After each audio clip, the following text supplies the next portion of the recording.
Միջին վիճակագրական ամերիկացին այսօր արդեն զգում է Միացյալ Նահանգներ Իրան պատերազմի ազդեցությունը։ Օրինակ բենզինի գինը բարձրացել է եւ 1 լիտրի համար այժմ քաղաքացին մոտ 30-ից 40% ավելի շատ է վճարում, քան նախկինում։ Կախված նահանգից ու քաղաքից գները տարբերվում են։ Սա նշանակում է, որ միջին ամսական վառելիքի ծախսերը զգալիորեն աճել են, ուղղակիորեն ծանրացնելով ընտանիքների բյուջեն։ Շուկայում խնդրեմ կա, հատկապես նավթի գները բարձրանում են, սա բերում է մնացած շուկայում ինդեքսների անկմանը եւ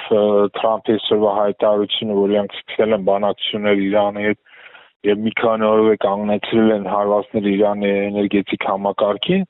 սա շուկան կայունացնելու փորձ էր։ Վերջին 2 շաբաթվա ընթացքում ոսկին, որը սովորաբար համարվում է անվտանգ ներդրում, արժեզրկվել է մոտ 18%-ով, իսկ արծաթը կորցրել է իր արժեքի 3-ից 8%-ը։ Նավթի միջազգային գինը բարձրացել է 1 բարելի դիմաց, հասնելով ավելի քան $113։ Միացյալ Նահանգներն արդեն սկսել է օգտագործել իր ռազմավարական նավթային պահուստը՝ մոտ 45 միլիոն բարել նավթ բաց թողնելով շուկա։ Այսպիսով, պաշտոնական Վաշինգտոնը փորձում է մեղմել արագ գնաճը, սակայն վերլուծաբանները նշում են, որ սա միջնաժամկետ աջակցություն է միայն եւ շուկան շարունակում է զգայուն մնալ։ Ամերիկայի թիվ 1 արտահանվող ապրանքը դա դոլարն է,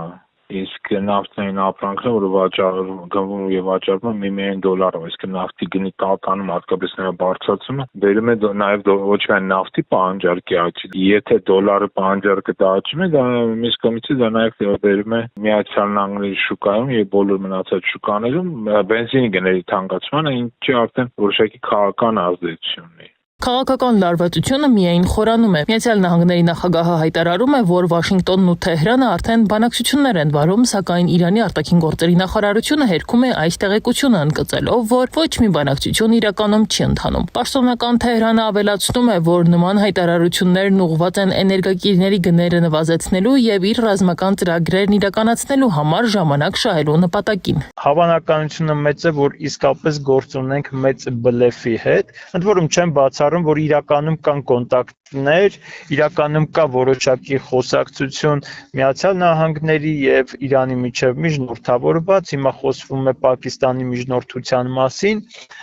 բայց ես կարծում եմ սրա նպատակը գոնե թե այս պահին ռազմական գործողությունների դադարեցումը չէ։ Պողոսյանի խոսքով, ինչպես Միացյալ Նահանգներն, այնպես էլ Իրանը այսօր նպատակ են դրել առավելագույն օգուտ ստանալ։ Միացյալ Նահանգները պնդում է, Իրանը պետք է հրաժարվի հարստացված ուրանից։ Թրամփի խոսքով իբրև Իրանը պատրաստ է այն հանձնել, մինչդեռ Իրանը հայտարարում է, որ չի պատրաստվում հրաժարվել խաղաղ միջուկային ծրագրից։ Զուգահեռաբար Միացյալ Նահանգների նախագահ Դոնալդ Թրամփը հայտարարել է, թե Հորմուզի նեղուցը շատ շուտով կբացվի, հավելելով, որ այս կարևորագույն նավագնացության ուղին կցանկանար տեսնել Միացյալ Նահանգների եւ Իրանի համատեղ վերահսկողության տակ։ Միացյալ Նահանգները փորձում է նաև առավելագույն ճնշման միջոցով հարկադրել Իրանին գնալու զիջումների։ Արդյոք Իրանը այս պարագայում կգնա, ես մի քիչ թերահավատ եմ, որովհետև